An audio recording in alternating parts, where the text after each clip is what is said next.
Question number 3 का part 2 0.47 बार। यहाँ पर देखिए पॉइंट के बाद में 2 डिजिट हैं और 1 डिजिट पे बार है और 1 डिजिट पे बार नहीं है।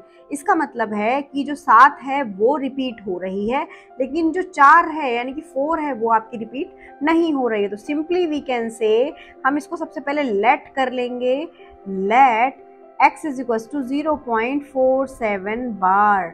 और इस तरह से इसको हम कैसे क्या लिख सकते हैं, सिंपली हम इसे ऐसे ही लिखेंगे फिलहाल। उसके बाद हम इसे एक इक्वेशन मान सकते हैं, हमने इसे एक इक्वेशन मान लिया। और बिकॉज यहाँ पर बार है तो बार की रिपीटेशन को हटाने के लिए what we have to do, both side, पहले हम इंग्लिश में कर ले रहे हैं, बोथ साइड मल्टीप्लाई, मैं थोड़ा डायरेक्टली अब कर रही हूँ, multiply by 10 simply. So 10x थोड़ा डायरेक्ट कर रही हूँ और ये वाला शिफ्ट हो जाएगा इधर, तो क्या हो जाएगा 4.7 बार। और अब हम दूसरे मेथड से करेंगे, इसीलिए अब हम क्या जानेंगे कि बार को हम कैसे हटा सकते हैं। तो फ्रेंड्स, अगर हमें बार को शिफ्ट करना है, सबसे पहले इस डिजिट को मैं लिख सकती हूँ 4.0.777, इस तरह से मैं लिख सकती हूँ। या फिर इसको मैं और कैसे लिख सकती हूँ, 4 + 0.7 बार।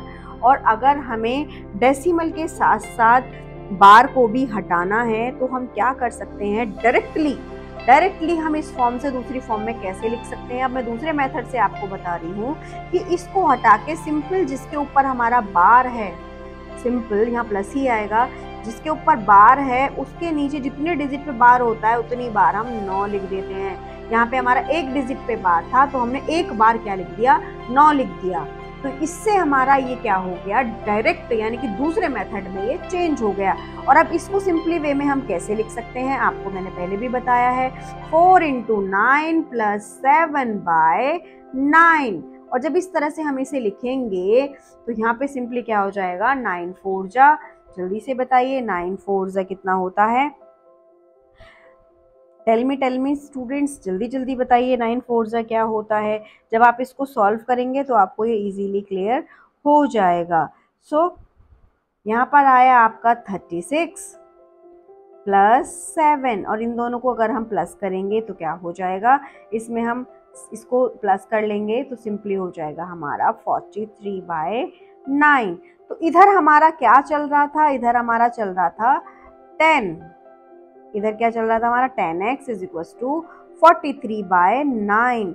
अब आप सिंपली वे में ये कहेंगे कि अब हम इसको क्या करें, अब हम कैसे सॉल्यूशन कर सकते हैं। तो सिंपली हम यहाँ पे क्या कर सकते हैं कि ये वाला जो 10 है क्रॉस मल्टीप्लिकेशन में हम इसे इधर लेके जा सकते हैं। और जब हमने ऐसा करेंगे तो यहाँ पे x बचेगा 43/9 × 10, जिसको हम लिख सकते हैं 43/90।